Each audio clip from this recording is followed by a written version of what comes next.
Isso eu me refiro ao salvo. Quando a gente é novo, na flor da idade, como diz por aí, tá voando, né? Cheio de saúde ali nos seus 17, 18, 19 anos, nós não pensamos tanto.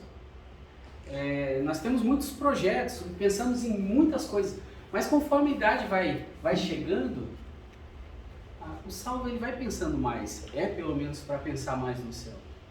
E eu não sei se você já parou para pensar assim, a partir do momento que você sair daqui dessa terra, como é no final desse caminho?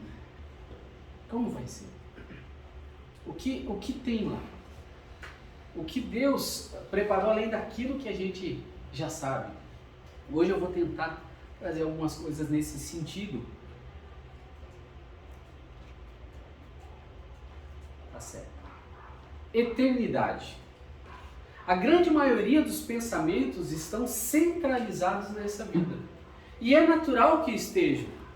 Por quê? Porque nós estamos, desde que estamos crescendo, ali pelos seus 18, 19 anos, ou até um pouco antes, pensa muito em o que eu vou fazer da vida, com quem eu vou casar, qual vai ser o meu emprego, será que eu vou conseguir ter sucesso na vida? Então, a nossa mente sempre está voltada, normalmente está voltada para as coisas daqui. Não é que seja errado pensar nessas coisas, não é errado. Porém, com que frequência esses pensamentos ocupam a nossa cabeça. E não somente isso. Nós trazemos esses pensamentos sempre aos pés da cruz, colocando sempre o Senhor na frente, dizendo: Senhor, eu gostaria muito de alcançar isso, mas é da sua vontade. Mas a mensagem não é sobre isso hoje, sobre depender da vontade, colocar diante de Deus essa vontade, mas os nossos pensamentos. A maioria das pessoas, isso eu estou falando dos salvos, dos incrédulos, eu lembro quando eu era incrédulo, você não pensa nisso. Não pensa, você não pensa em Deus, você pensa em ganhar e viver a vida e ter sucesso, ter sua casa, ter um monte de coisa. Alguns pensam em casamento, outros não, mas o normal é que a grande maioria das pessoas pensam nas coisas daqui. As ações são reflexos desses pensamentos. As atitudes demonstram onde estão os nossos pensamentos.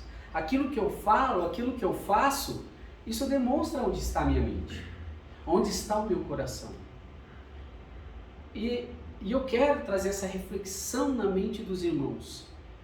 Se você parar para analisar a sua vida hoje, no seu dia a dia, com que frequência você está colocando os pensamentos em Deus, no céu, na glória, em glorificar a Deus, em como você vai estar lá no céu, como você vai servir a Deus lá no céu.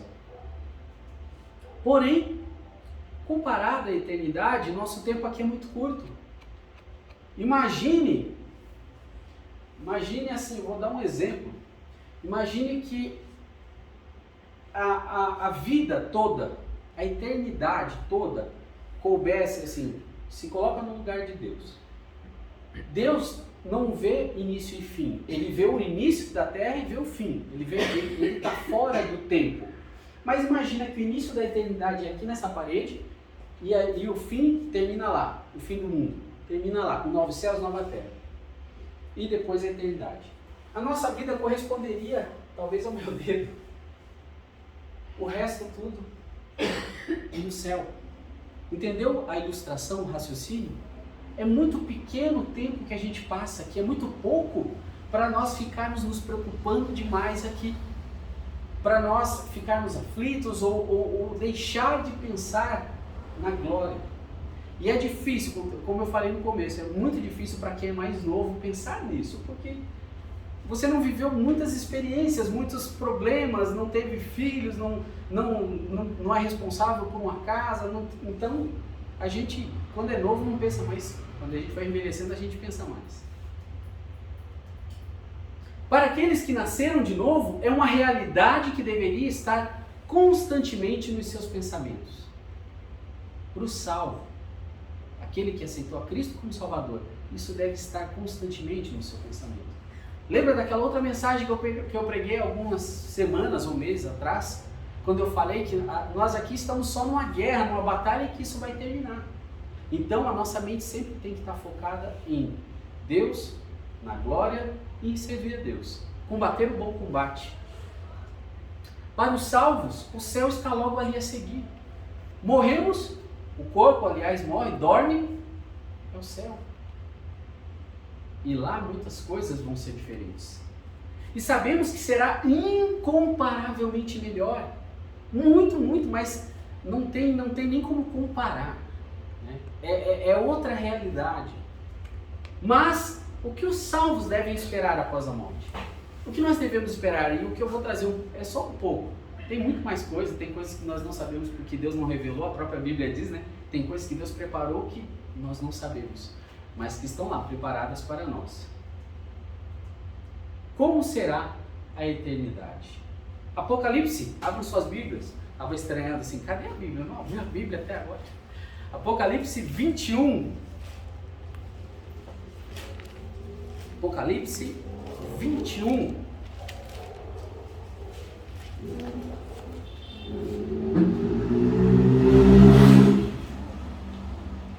Mesmo assentados, mas com reverência pela palavra de Deus, eu vou ler e os irmãos vão acompanhar. Apocalipse 21, dos versos 1 ao verso 8. Eles estão vindo páginas. Apocalipse 21, dos versos 1 ao verso 8. E vi um novo céu e uma nova terra, porque já o primeiro céu e a primeira terra passaram e o mar já não existe. E eu, João, vi a santa cidade, a nova Jerusalém, que de Deus descia do céu, adereçada como uma esposa ataviada para o seu marido. E ouvi uma grande voz do céu que dizia: eis aqui o tabernáculo de Deus com os homens, pois com eles habitará e eles serão seu povo, e o mesmo Deus estará com eles e será o seu Deus. E Deus limpará de seus olhos toda a lágrima, e não haverá mais morte, nem pranto, nem clamor, nem dor, porque já as primeiras coisas são passadas.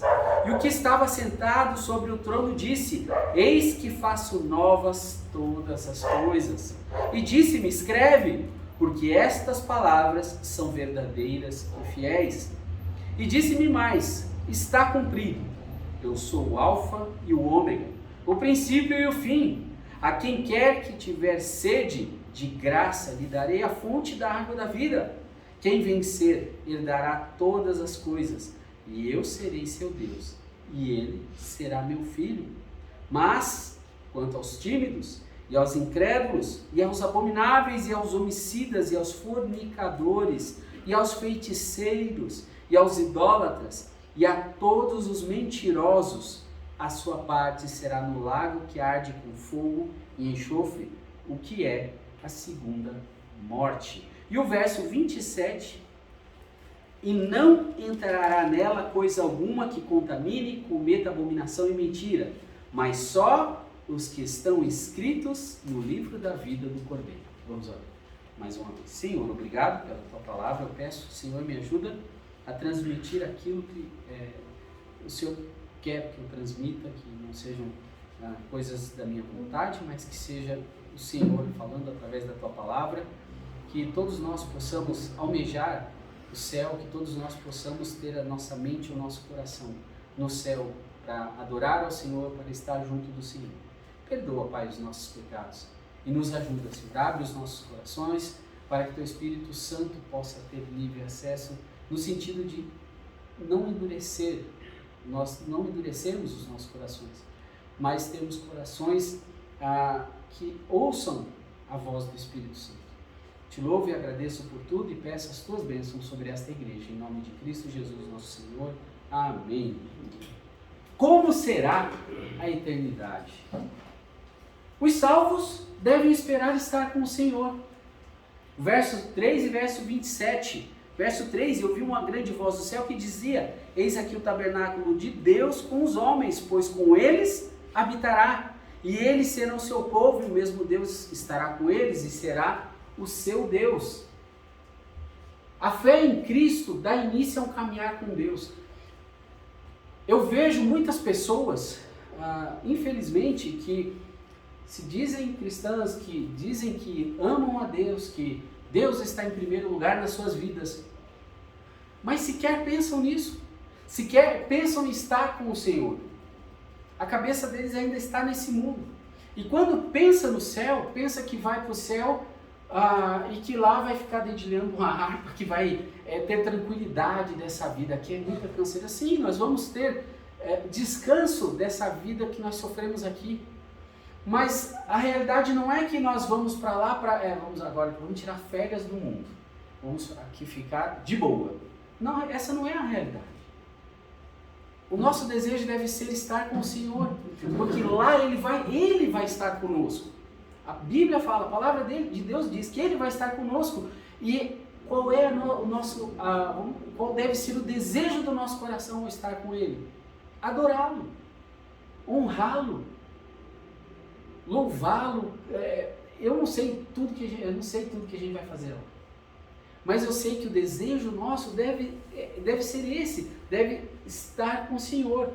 E essa fé em Cristo dá início ao caminhar com Deus, é quando nós aceitamos a Cristo. A partir desse momento deve ter uma ruptura com esse mundo. A partir do momento que eu aceito a Cristo como Salvador e Senhor, é um processo de crescimento e é um processo que cada vez mais vai aumentar o meu desejo de estar no céu com o Senhor.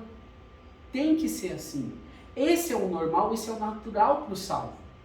Porque ele vai cada vez mais crescendo espiritualmente, vai deixando de ser um bebê, vai desenvolvendo, e isso vai fazer com que ele cresça, que nós cresçamos e comecemos a deixar as coisas de menino. Lembra que Paulo fala? Quando era menino, fazia as coisas de menino.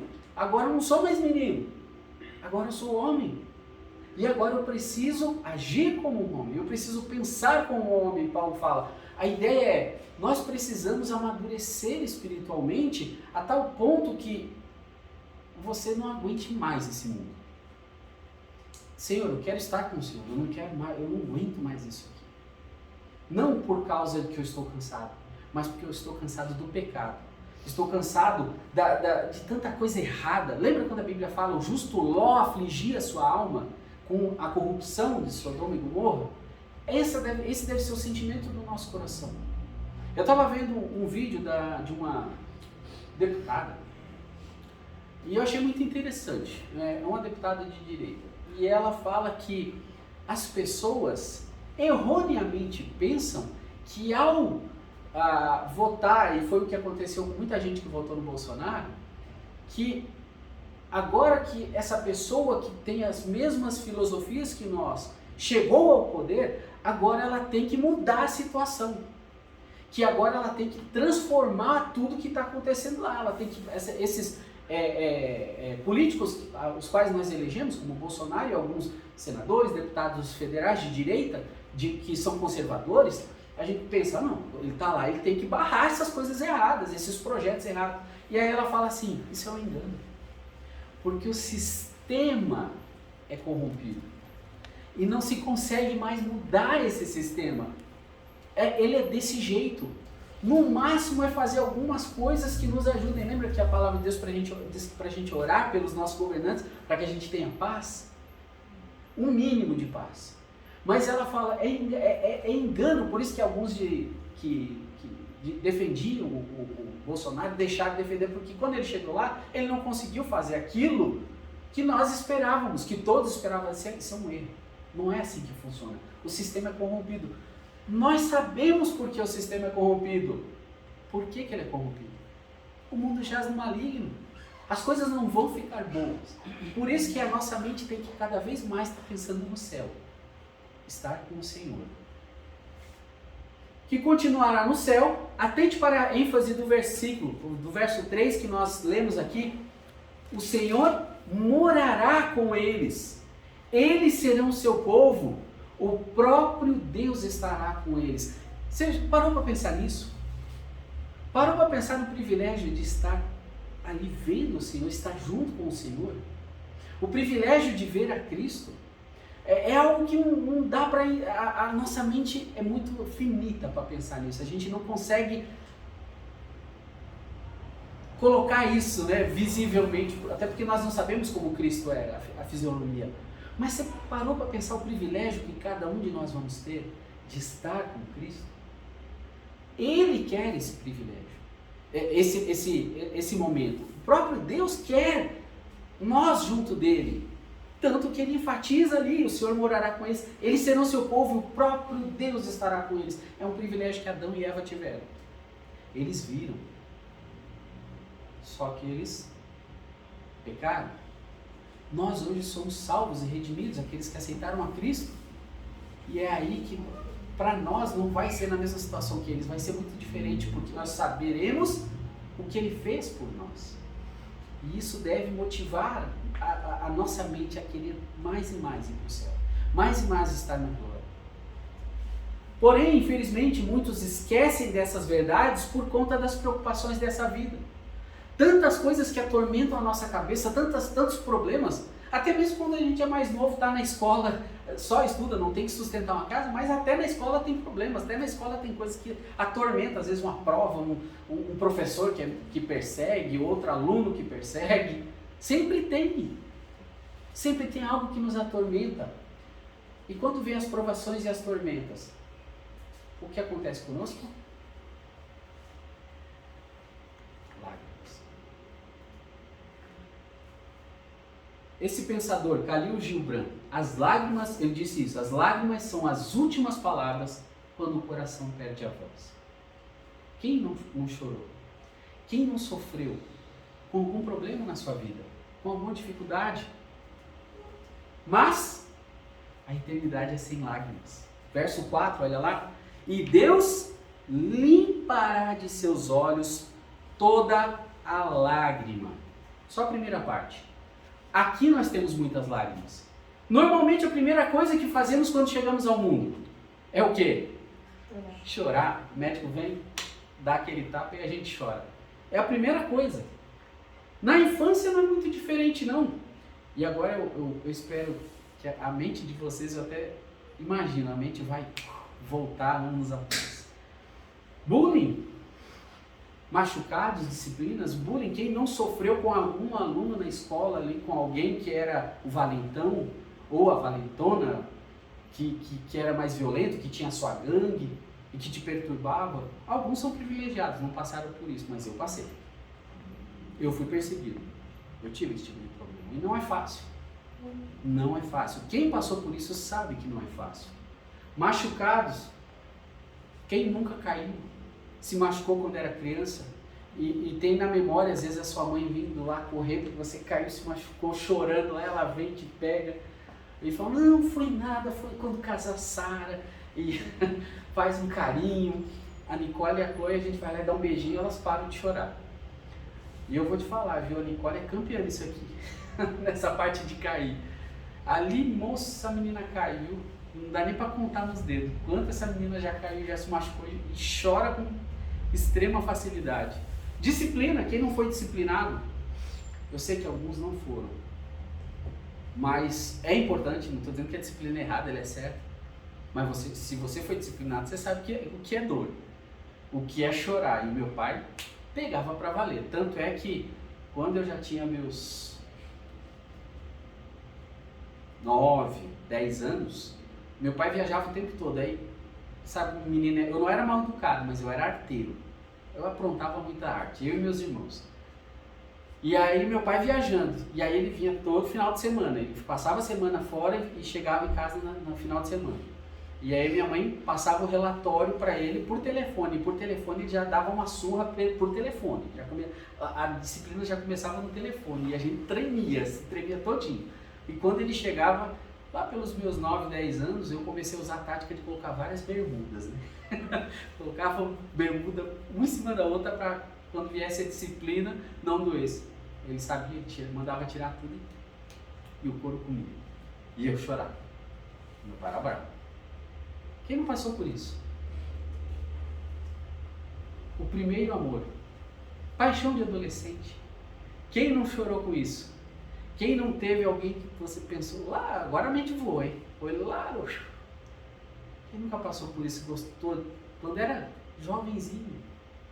E chorou por conta disso, porque achava que tinha que namorar aquela menina ou aquele menino. São coisas da vida. Nós choramos a vida inteira. Decepções na juventude, na vida adulta, por objetivos não alcançados profissionalmente, ou no casamento. Quem não chorou por algum desses motivos? Percebe tantas coisas que atingem nossa vida? Tantas aflições, tantas coisas que Deus vai enxugar as nossas lágrimas? Perda de pessoas que nós amamos.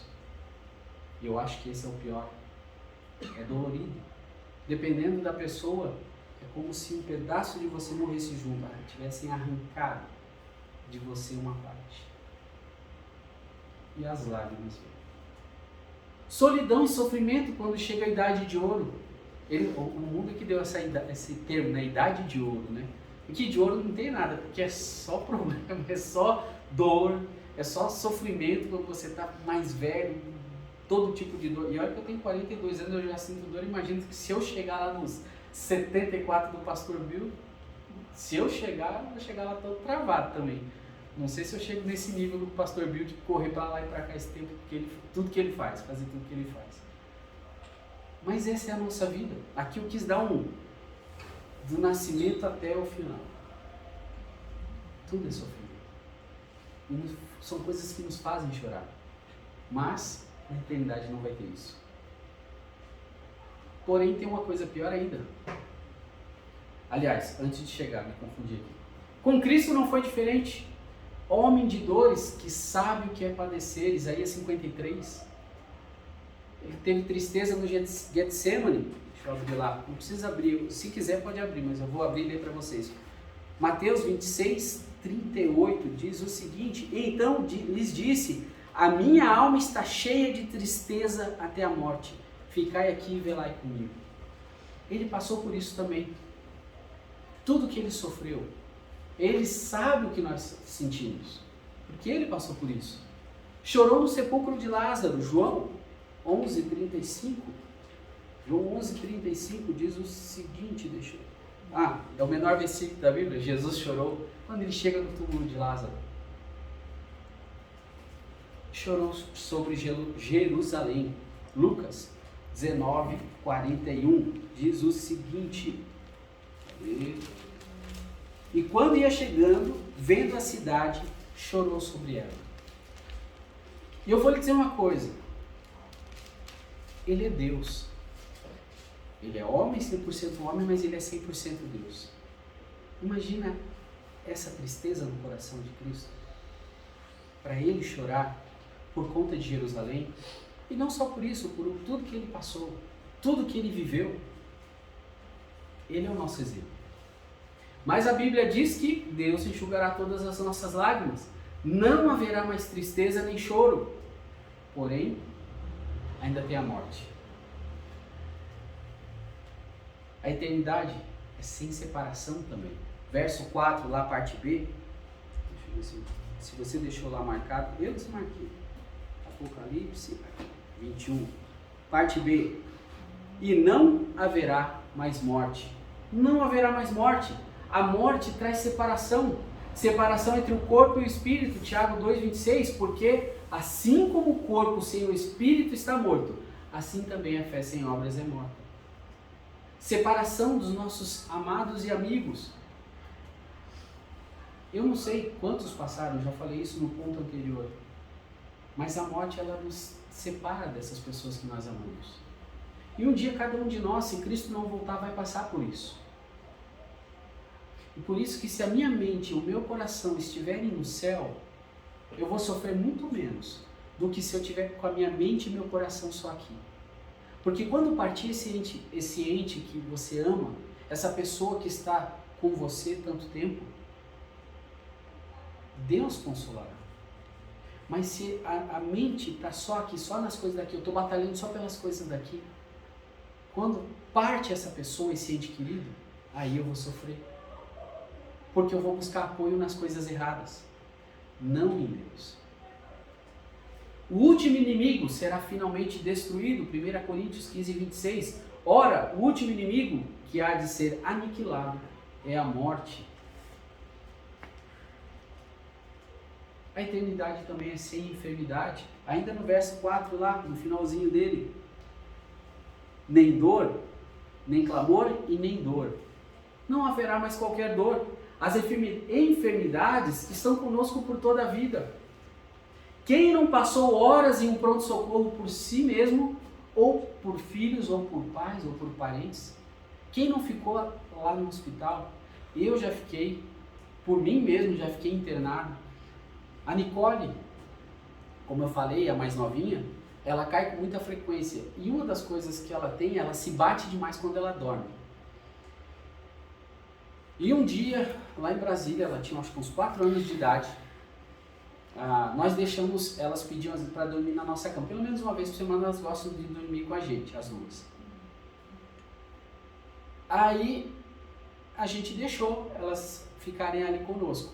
Só que era o horário mais ou menos ali no final da noite, eu tomar banho, eu fui tomar banho e aí ficou minha esposa com elas na cama. Aí a Gleice saiu, precisou ir no banheiro, no outro banheiro, e deixou as duas lá dormindo.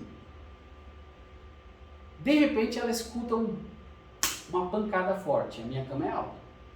A minha cama é bem alta. A parede ficava logo no final da cama. Tinha um espaço assim dos pés da cama. A Nicole levantou dormindo. Ela fazia muito isso de levantar dormindo. Foi e se jogou com tudo. E meteu a cara na parede e depois caiu no chão. Aí a minha esposa escutou a pancada na parede, tentou sair rápido. Quando chegou lá, ela estava no chão se tremendo toda. Aí pegou ela, correndo, sentou na cama para acalmar ela. E aí nisso eu cheguei, vi o que aconteceu e de repente o sangue começou a escorrer do nariz. E lá vai eu para o hospital de Ceilândia. E isso aconteceu na pior parte do Covid, quando estava lockdown, tudo fechado, a cidade estava deserta. Eu cheguei no hospital vazio. Mas eu demorei um tempão e eu não queria sentar nem encostar em nenhum lugar, e eu com ela no colo, em pé, eu fiquei horas com ela em pé no colo, esperando ser atendido. Quem não passou por esse tipo de coisa? Graças a Deus, a médica fez ressonância, lá tinha o aparelho, fizeram, não teve nenhum problema. Mas quem não passou por esse tipo de coisa, não exatamente esse problema, mas ficou em um hospital? Faz parte da vida. No céu, nós teremos uma saúde perfeita. Fibromialgia, lembrei da irmã e de outras pessoas que eu conheço. É uma doença horrível, porque não tem cura, você não sabe o que é e sofre com dores. Dores de cabeça, artrite, artrose, problemas na coluna, problemas de visão, gastrite, úlcera, infarto, câncer, Covid. No céu não tem essas coisas. Tudo será novo, inclusive eu e você. Concluindo, como foi demorado?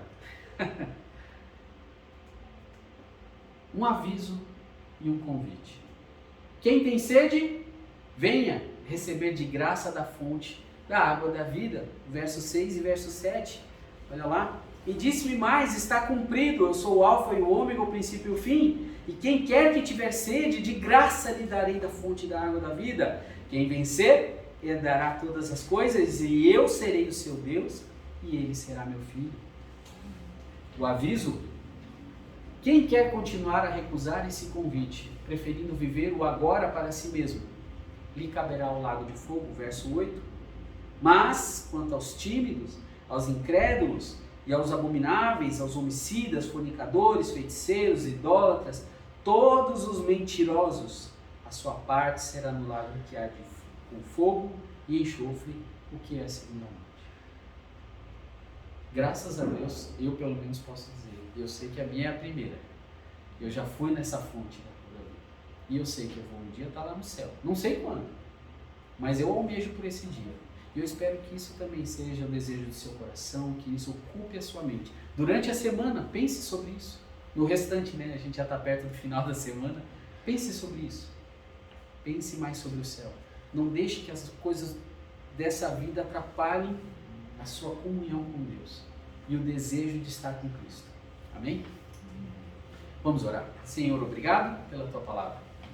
Obrigado porque temos a certeza, aqueles que já aceitaram a Cristo como Salvador, que um dia estaremos com o Senhor, para adorar ao Senhor, para louvar o teu nome, Não sabemos tudo que o Senhor tem preparado, sabemos apenas algumas coisas que a Tua Palavra nos diz sobre a Nova Jerusalém, sobre as bodas do Cordeiro. E o Senhor tem muito mais para nós. Coisas que o Senhor não permitiu que Paulo falasse, e o Senhor não permitiu que outros falassem. Mas eu sei que são coisas maravilhosas, coisas que nós almejamos. Estar também com os nossos queridos um dia. Eu te louvo, Pai, porque o Senhor colocou esse amor no nosso coração. E que possamos colocar a nossa mente e o nosso coração no Senhor, todos os dias. Não confiando nesse mundo, não confiando nas coisas que há no mundo, mas confiando unicamente no Senhor. No Teu nome, Senhor Jesus, que eu oro e agradeço por tudo. Amém. Irmão, pode levantar.